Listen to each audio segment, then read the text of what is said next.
新闻头其实来看到最近虐待囡仔案件引起社会关注。不过，伫咧昨暗，卫福部证实又搁接到台北市通报2件敢若是虐待案件。这2个囡仔拢是外籍移工生，一个6个月婴仔不幸死亡，另外一个1岁痛爱囡仔，即嘛重伤等咧昏迷。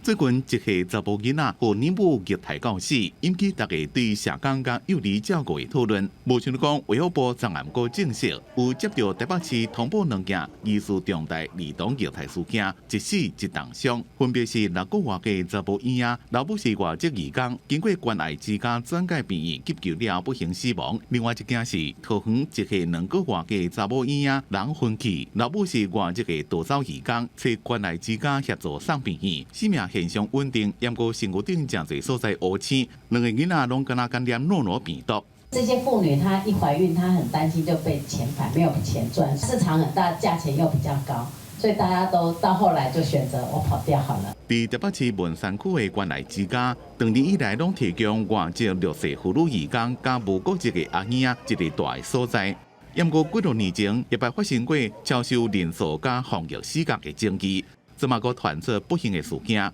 查甫婴仔的详细死亡原因，也该等待司法相验。台北市社会局讲，还有另外3个囡仔也敢若有同款的症状，摕药啊了，已经登记社区观察照顾。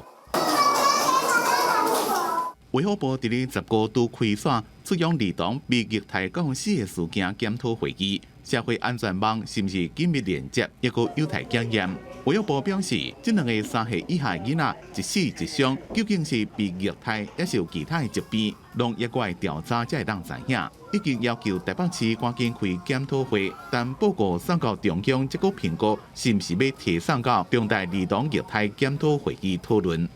记者综合报道。